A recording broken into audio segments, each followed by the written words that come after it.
विदर्भ और महाराष्ट्र के उद्योगों का कैसे हो उत्थान? उत्पादकों उद्योजकों को किन सरकारी सहयोग की है अपेक्षा? नीतियों में किस बदलाव की है जरूरत? टैक्स और सुविधाओं का कैसा हो तालमेल? बाजारों की स्थिति हो या जिलों की उत्पादक विशेषता, सफल जीवन के अनुभव का सार करेगा सरकार, किसान और उत्पादक सभी को निहाल। आओ देखें उद्योग की बात रूंगटा जी के साथ। फर्स्ट न्यूज चैनल पर आपको सभी को नमस्कार। ठंडी का महीना शुरू हो चुका है और विंटर सेशन की महाराष्ट्र की नागपुर में तैयारियां शुरू हो चुकी है। लोगों को इस अधिवेशन से बहुत उम्मीद थी, लेकिन हमारे नागपुर के नेता ही विंटर अधिवेशन को सिर्फ 7-8 दिन का करते हैं, तो हम समझ सकते हैं कि नागपुर को और विदर्भ को किस विकास की ओर ले जाएंगे। पहले यह सेशन कम से कम 21 दिनों का हुआ करता था। विदर्भ की चर्चाएं होती थी, विदर्भ विकास के बारे में बातें होती थी। आज तो हमने विदर्भ से हमारे मुख्यमंत्री दिए हैं, बड़े नेता दिए हैं। उसके बावजूद अगर ये 7 या 8 दिन का सेशन हो तो उसमें हमारे विदर्भ की कई समस्याएं, इतनी अतिवृष्टि हुई है, बहुत नुकसान हुआ है, उसके बारे में सोचना जरूरी है। आज अमेरिका की जो ये ट्रम्प के द्वारा जो टैरिफ लगाई गई है, ट्रम्प के द्वारा, उससे हमारे व्यापार पे इतना नुकसान हुआ है कि उसके बारे में भी चर्चाएं करनी है। आज डॉलर 5.5% से मजबूत हो गया है और रुपया गिर गया है इस ट्रम्प के टैरिफ के बाद। ये सब जब स्थिति ऐसी हो जाती है तो हमारे लिए जरूरी हो जाता है कि हमें हमारी इकोनॉमी को आगे ले जाने के लिए, हमारे किसानों को फायदा पहुंचाने के लिए, हमारे विद्यार्थियों का अच्छा भविष्य बनाने के लिए सरकार ने अधिवेशन के द्वारा बहुत ज्वलंत मुद्दे लेना जरूरी है।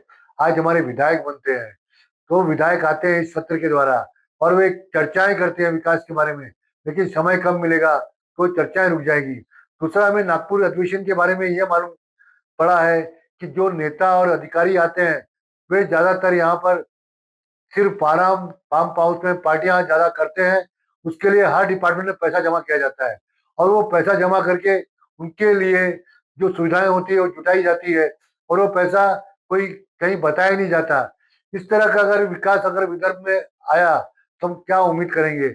हमारे युवा मुख्यमंत्री से उम्मीद है कि जो इस तरह की परिपाटी कई वर्षों से विदर्भ के हमारे ऑफिसर या लोगों के साथ हो रही है तो वो बंद करनी चाहिए और इसे एक अपने सीक्रेट एजेंसी के द्वारा जांच करनी चाहिए कि किस तरह से वो पैसा जमा किया जाता है और किस सुविधाओं के लिए खर्चा किया जाता है।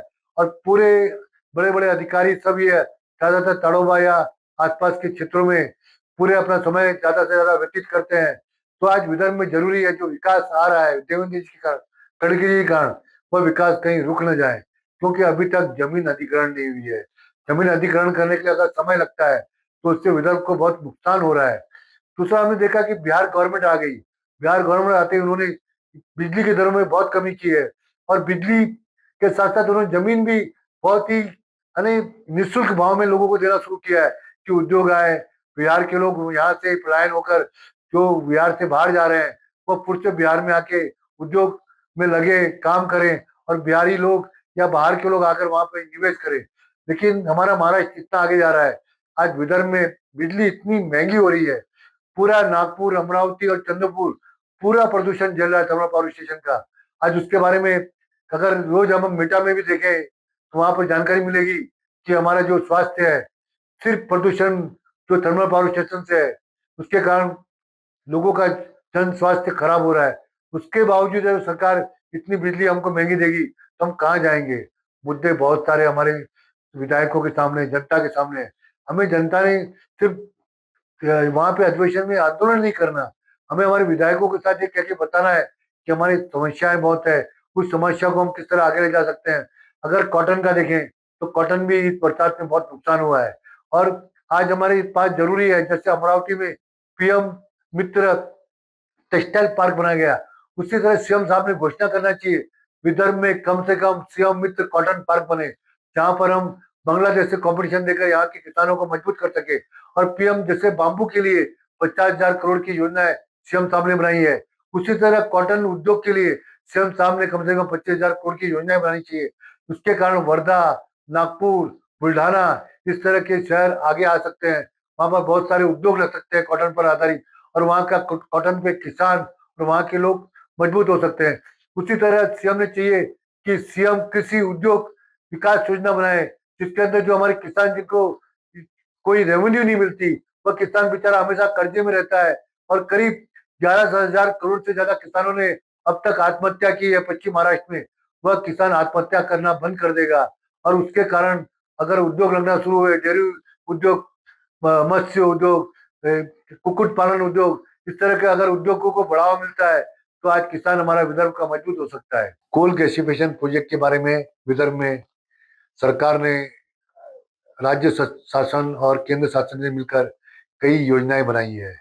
अडानी ने 70,000 करोड़ का इन्वेस्टमेंट नागपुर के पास कडमेश्वर में करने की योजना बना ली है, और शीघ्र ही ये प्रोजेक्ट पे कार्य शुरू हो गया।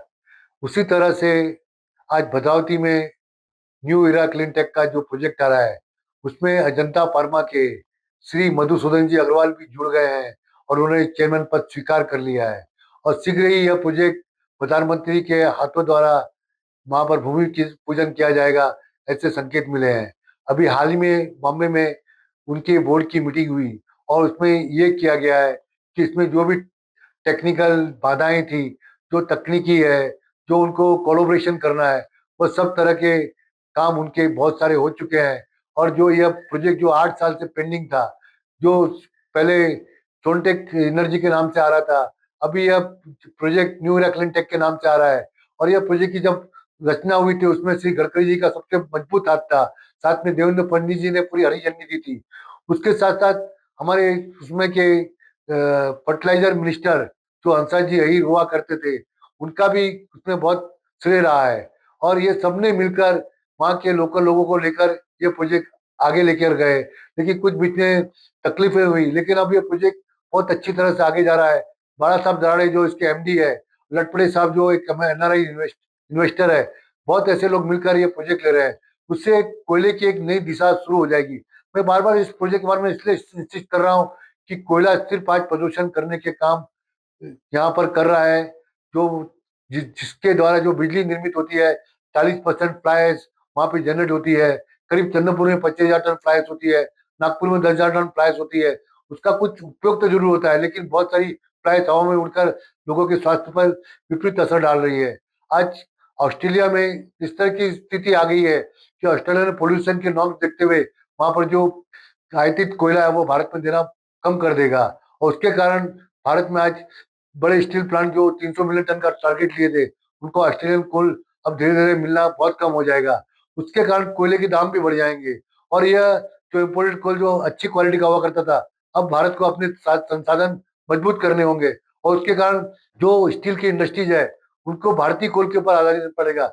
ऐसे समय में कोल गैसिफिकेशन, जिस तरह से डेटा एनर्जी का प्रोजेक्ट कोल गैसिफिकेशन आ रहा है, उस तरह के एक स्टील प्रोजेक्ट लाना होगा। दूसरी तरफ जेएसडब्ल्यू की एक बहुत अच्छी न्यूज आई है कि जेएसडब्ल्यू ने जापानीज फर्म के साथ मिलकर वहां पर जो भूषण स्टील ली थी, वहां पर 50% की वेंचर कैपिटल की है। अब उनके पास भी काफी कैपिटल की मात्रा बढ़ गई है, और 50 मिलियन टन का उनका टारगेट हुआ है। वह गडचिरोली में जो प्रोजेक्ट ला रहे हैं, अब वह प्रोजेक्ट उनके फाइनेंशियल की इतनी कोई दिक्कतें नहीं आएंगी। वह 1 लाख करोड़ का जो निवेश का प्रोजेक्ट है, वो शीघ्रता से गडचिरोली में आ जाएगा। अब जरूरत है कि हमारी जब दो कोल के फिशन और स्टील के जो प्रोजेक्ट आ रहे हैं, तो वो इस तरह से आएंगे कि हमारा यह जो गडचिरोली और आसपास के इलाके हैं बहुत अच्छी तरह डेवलप होगा। और नागपुर में जो सैटेलाइट सिटी आ रही है, यह प्रोजेक्ट बेसा, म्यान, बेलसोलरी के आसपास आ रहा है। 1700 एकड़ में सैटेलाइट सिटी के बनने जा रहा है। और उसमें जिस तरह से गुजरात के पास ये प्रोजेक्ट लाया गया, पूरे फाइनेंशियल हब, एआई सेक्टर्स इसमें आएंगे, और एक नागपुर की एक अलग ही जो सेंट्रल इंडिया में बहुत अच्छा पोजीशन हो जाएगा। गडकरी साहब और जो देवेंद्र जी ने सोचा था कि ये प्रोजेक्ट आना चाहिए, तो ये प्रोजेक्ट नागपुर में सैटेलाइट सिटी के नाम से फाइनेंशियल हब बनेगा। हमने बहुत पहले यह डिमांड की थी कि जो जामटा है वह म्यान तक लेकर वहां पर, अगर जिस तरह से साइबराबाद सिटी बनी, उस तरह से अगर यहाँ पर डेवलप किया जाए, तो वही अब डिमांड जो सरकार ने यहाँ पर अपने जो तीनों इंडस्ट्रियल सिटी है, जिस तरह से हम कहें तो मिहान है, बूटीबोरी है, हिंगना, तीनों को मिलाकर यह क्षेत्र आ रहा है। तो इससे नागपुर का विकास बहुत होगा, और नागपुर बॉम्बे पुणे के बाद नागपुर तीसरा महानगर हो जाएगा। अभी हमने गडकरी साहब की क्लिप सुनी थी, विदर्भ को पिछड़ा क्यों किया गया, विदर्भ के ज्यादा से ज्यादा नेता उन्होंने क्या किया पिछले कई वर्षों में, सिर्फ एजुकेशन इंस्टीट्यूट के पीछे लगे, और एजुकेशन इंस्टीट्यूट भी कोई अच्छी तरह का नहीं आया। आज विदर्भ के बच्चे यहाँ के एजुकेशन इंस्टीट्यूट से खुश नहीं है। आज MIT, भारतीय विद्या भवन, वहाँ के सिंहगढ़ जैसे इंस्टीट्यूट जो पुणे में है, वहां पे लोग जा रहे हैं। यहाँ पे जितने भी नागपुर में इंस्टीट्यूट है, उसकी कोई इतनी अच्छी स्थिति नहीं है कि उनके बच्चों को जॉब मिल सके। तो हमें चाहिए कि हमारे राजनेताओं को चाहिए कि उनको उस तरह से दबाव बनाया जाए कि उनको world class standard education institute बनाना चाहिए जो पुणे में है।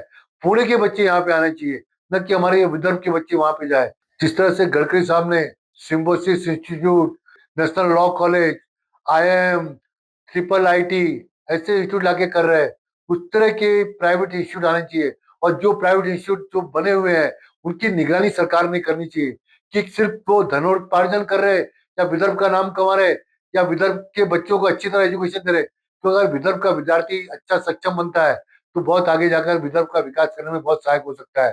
तो हमें जरूरी है कि जितने भी विदर्भ में जो जितने बड़े इंस्टीट्यूट है, उनकी चौकसी होना बहुत जरूरी है कि सही तरीके पे वो MIT, LIT जैसी जो संस्थाएं उस तरह का एजुकेशन दे पा रहे हैं कि नहीं। क्योंकि अगर इस तरह का एजुकेशन नहीं दे पाए तो उनका कोई औचित्य नहीं है, उनके जो सर्टिफिकेट सरकार ने निकाल लेनी चाहिए। हमारा ध्येय सिर्फ विदर्भ के विकास के लिए है। आज जिस तरह से पश्चिम महाराष्ट्र, वहां पर कुछ भी नहीं था, इरिगेशन बहुत अच्छा आया, वहां पर एजुकेशन इंस्टीट्यूट आए, वहां पर उद्योग आए। आज हमारा कॉटन लेके वहां पर मालेगांव, भिवंडी, इचलकरंजी डेवलप हुआ। आज इतने पैमाने पर जा सकते हैं तो हमारा विदर्भ भी बहुत आगे आ सकता है। मेडिकल हब सबसे बड़ा अच्छा यहाँ पे बन सकता है। एक हमने जानकारी ली कि अगर लिवर ट्रांसप्लांटेशन करना है तो अगर फॉरेन में कराए तो कम से कम 3 करोड़ रुपया खर्चा आता है। अगर वही भारत में उसका कम से कम 25 से लेके 40 लाख रुपए तक खर्चा होता है। इस तरह से कई हार्ट ट्रांसप्लांटेशन है, ये सब चीजें को ट्रांसप्लांटेशन अगर विदर्भ में किया जाता है तो बहुत सस्ता हो सकता है, और विदर्भ भी जो है एक मेडिकल हब सिटी बन सकता है। जरूरी है कि मेडिकल हब सिटी विदर्भ को बनाना चाहिए, और विदर्भ इसमें सक्षम है और विदर्भ इस तरह आगे आ सकता है। अब हम फिर से पुनः अगर आके चर्चा करेंगे, तब तक के लिए नमस्कार। अगर आप ये वीडियो YouTube पर देख रहे हैं तो हमारे चैनल को सब्सक्राइब कर बेल आइकन दबाएं।